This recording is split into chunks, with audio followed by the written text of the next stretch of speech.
Whether you're dreaming about having a job you love getting out of bed in the morning for, or you want to ditch your cubicle, or shall we say your kitchen life right now, or you love the idea of using your skills and talking to women who want, need, and deserve, and potentially are not finding it, menopause coaching services may just be for you. Before you dive in, though, you need absolute clarity about three things.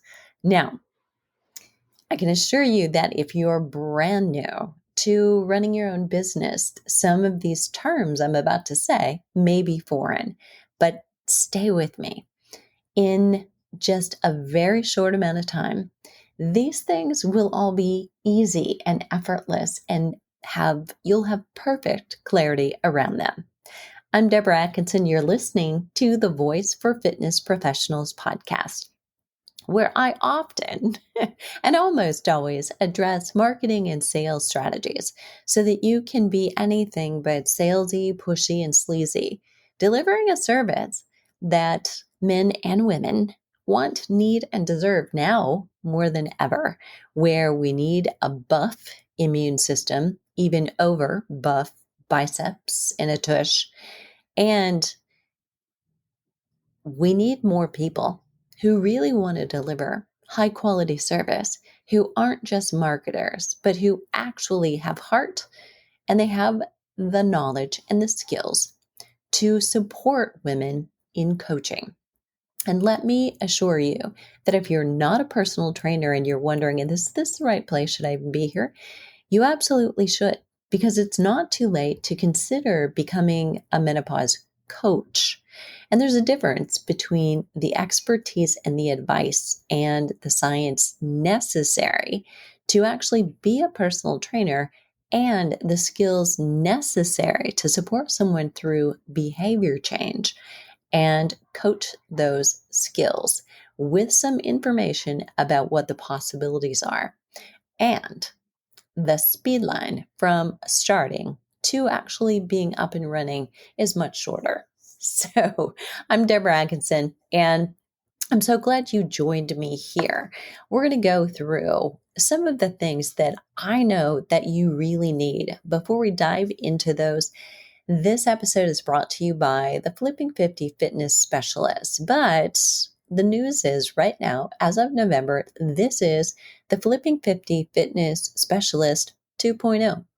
So what we've done is taken some of our old offerings. There was once 3 different places where you could get started as a Flipping 50 Fitness Specialist, meaning you could do a certificate. You could just come in at entry level, learn it yourself, maybe even for yourself, because, hey, we know that's happening and we're not immune just because we're fitness instructors, coaches or trainers to hormone changes.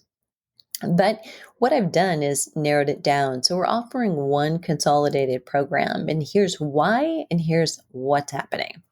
That program is now got not just the 8 weeks where you're learning the skills and the knowledge, but you also get 10 months after that, where I'm helping you figure out how are you wanting to offer that service, taking you through how you distinctly become heard above all the noise out there, and help you with the branding and the marketing and the packaging and the making an offer and how you meet your clients and deliver those services, what you really see for yourself and how you define success, and then getting you started doing it.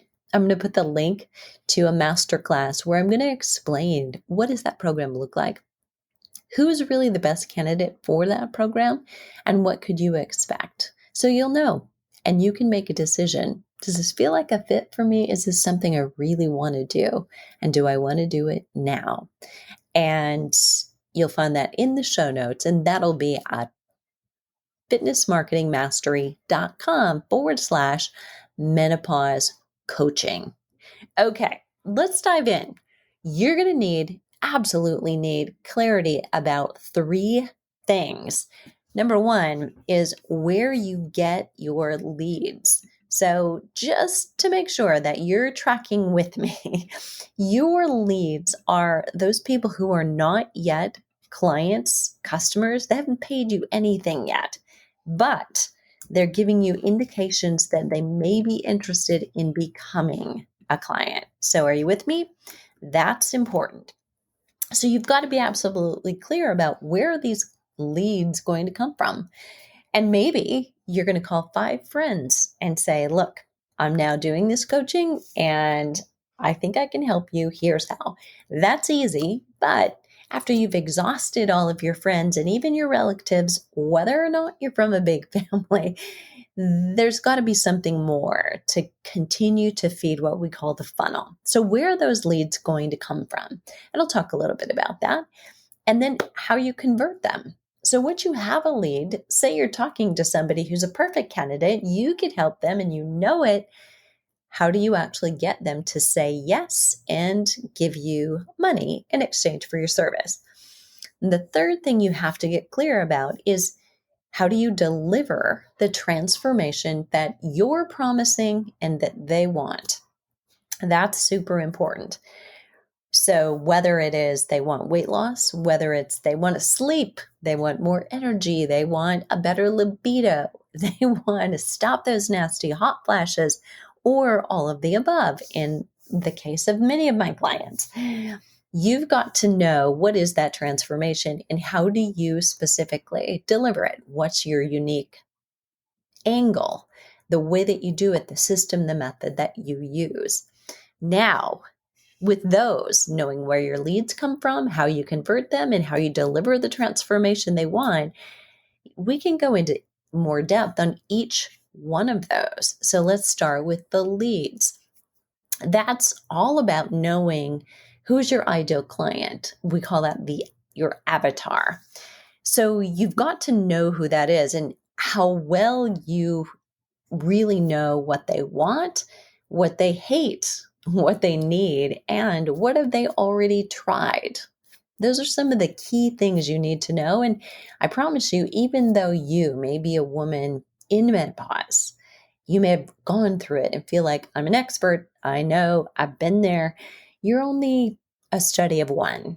So you've really got to do your research. You want to interview dozens of people. And trust me, after 30 years of actually working in groups, face to face, and online coaching women for probably 15 years before I took off to start Flipping 50, even after all that time and being a woman in midlife that I was coaching, I interviewed 24 people before I got started, and I continue to interview them now. And I'm so glad I did, because I would have missed some of the key things that they really said in their words that changed the way I offered programs. When you listen and you really know what it is they want, not what you think they need, or maybe even know that they need, but somebody doesn't often buy what they need first. They buy what they want, and then potentially they can get what they need. What you want to make sure that you know is, what is it that you'll give them that's so enticing that they'll want to learn more from you, and voluntarily they will say, here's my email address, send that to me, please. That's called your lead magnet or your freebie. And it should be something of value that gives them a quick win. It's like your calling card. But let me tell you that I don't mean that literally, because a business card is not a source of business. It's just something that somebody can write a note on the back of and make sure that they've got your phone number if they want it. But what you really want is their address so that you can communicate to them. And that's them putting up their hand and saying, please do send that to me. I'd like more information. You need to know, can you create something so juicy that they will, of course, give you their email, and that they'll be so impressed when they get that they'll want to take the next step and the next step. How quickly they can consume that freebie that you give them and get a quick win, that also matters.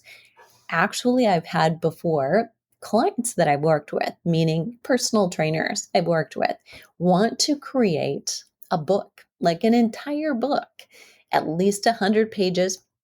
And as much as I discouraged it, I think he went on after we were finished coaching and wrote it anyway.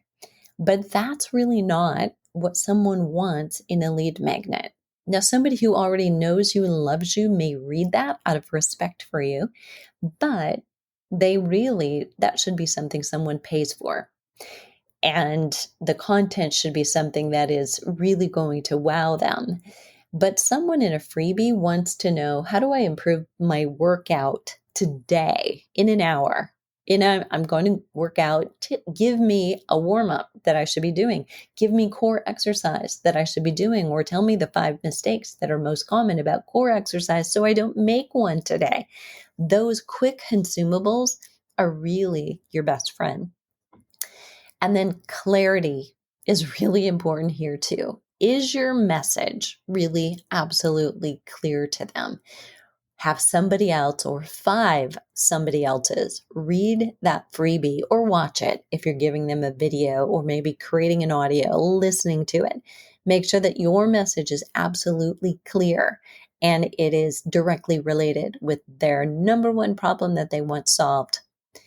And they can understand what you're saying and what you want them to do or think or feel. And it results in them doing exactly that. Okay, so now we can go back and we can also look deeper at the way that you convert your leads into customers. Do you email them and then make an offer? Do you set up a phone consultation? Do you offer an in-person consultation or an assessment or a first session? And then the question becomes, how good are you at converting them? And what I really asked you just now is, how well can you sell them? Or get out of your own way so that they can buy. Do you know what you're going to say? How you're going to say it? And do you have confidence about that?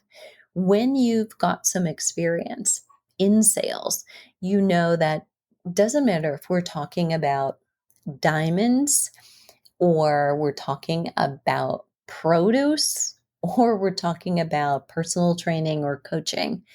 There are usually about 4 objections. They're usually time and money. That's number 1 and 2. I have to ask somebody, because often before you spend X amount of money, you'll ask a partner or spouse, either out of respect or that's the agreement between the 2 of you. And then there's I have to think about it. And any 4 of those will come up at any meeting. You want to take care of those and know what your response is. And ideally, you take care of those beforehand. That's an entirely other podcast, at least one. Okay, but the third thing, if we've looked at where you get your leads, we've looked at how you convert your customers. The last of those 3 things that we need to look at is how you deliver your service. So there's options, right? Take, for instance, our advanced Flipping 50 fitness specialists. They can coach live via phone, via Skype, Facetime, Zoom, or in person if that's convenient and safe, depending on where you are in the world and your client's choices. It depends on the nature of your service sometimes and on the geography between you and your client. I, for example, will meet with my clients and have since 1996, often by telephone, even if they were in the same town. I would also meet with them via Skype or FaceTime if they're international. So I've met with clients regularly who are in London right now. I have one in Australia. I've had clients in Trinidad and Italy and even Greenland, which was interesting with their time. We will go over exercise plans, but we're not working out. So when I meet with someone on FaceTime, it's because they're an international customer and that's the easiest for them. I often don't even necessarily have my video on. So I'm writing plans for them and then provide just that. Sometimes clients will ask for videos. I may ask for a video of them doing movements, but it may or may not be that I'll have them do that while we're on the call. I'll have them send that to me so that I can assess them and give them feedback. I may provide videos that I've used and created for Flipping 50 members for those people who are less inclined to follow workouts on their own by just a listing of exercise. I've been training with just simply listing daily workouts out just really since the mid 90s. It's kind of the Training Peaks style, though I use my own website in our member area. So, my question to you, we've talked about the leads, we've talked about how well you convert them and how you deliver your service. Those three things are things that you don't have to be clear about today if you're just starting, but they're things that you're going to need and want to think about. The question, if you're already doing it or once you begun it, will be what speed are you going as you're doing those things? So next up, I'm going to walk you through that. Speed is going to be important for you to look at now and consider whether it's a match for what you need to happen. If, for instance, it takes a long time to even get leads, a few of them, you need to fix that right away. I'm sure you can see that as a problem because without what we call traffic, those leads, whether it's walking in the front door or it's hitting your website, no traffic means no customers sooner or later. And so if it takes you weeks or months to convert most of your customers, what are you going to live on and eat meanwhile? So if you're serious about making this a job, it really doesn't matter if you're listening to this and you're saying, well, I don't really need to work, or this is just a side job. Because if you're going to treat it as a business, you're going to start needing to look at, what was my revenue in? What was the time to generate that revenue?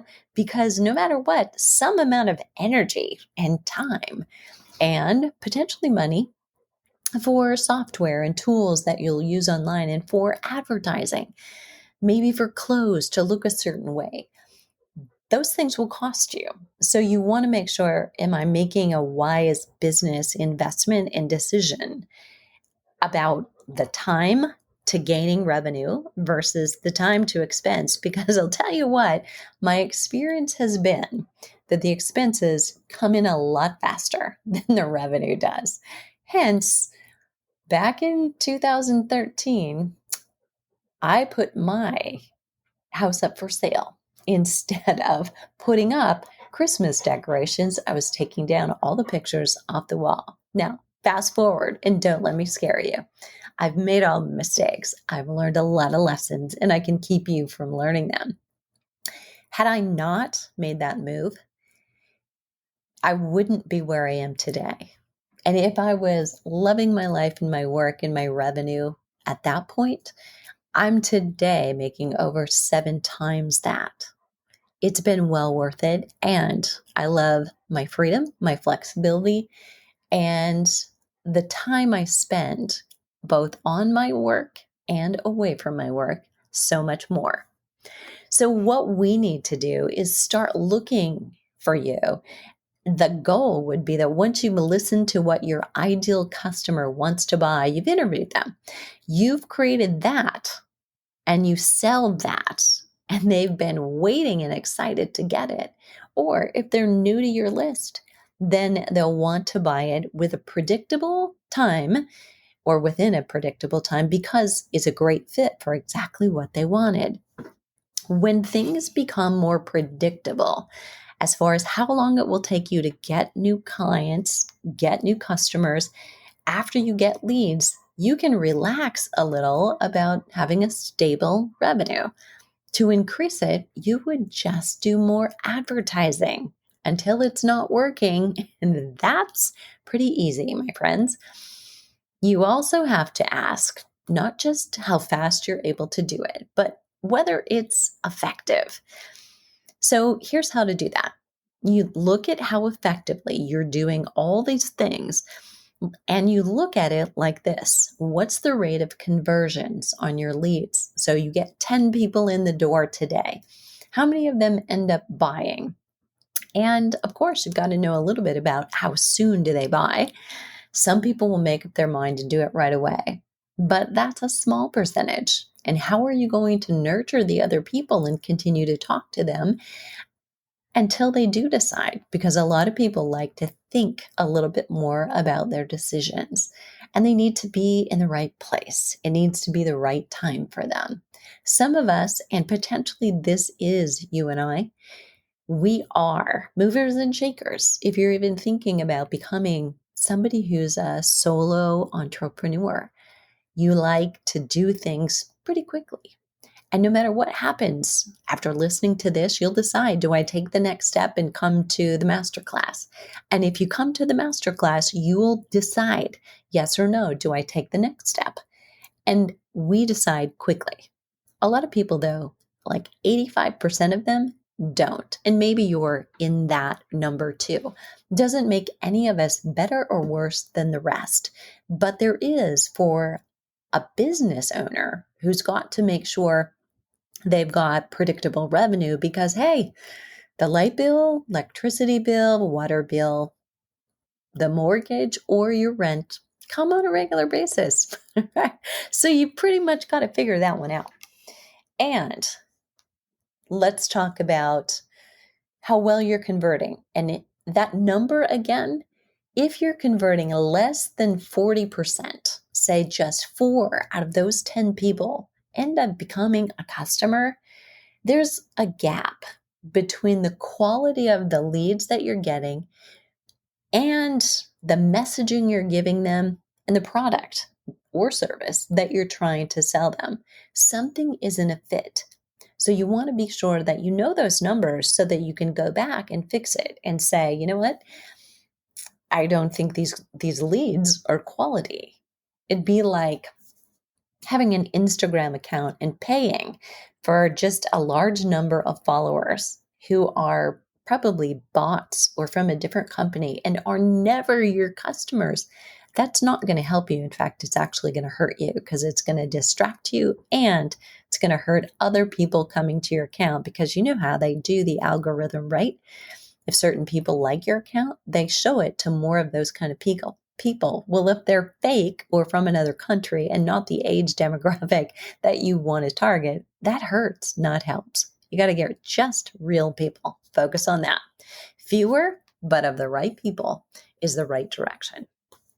So if you have a big gap between the number of traffic or the amount of traffic you're driving to your website, you can see what that number is by checking. You should be hooked up to Google Analytics if you're not already.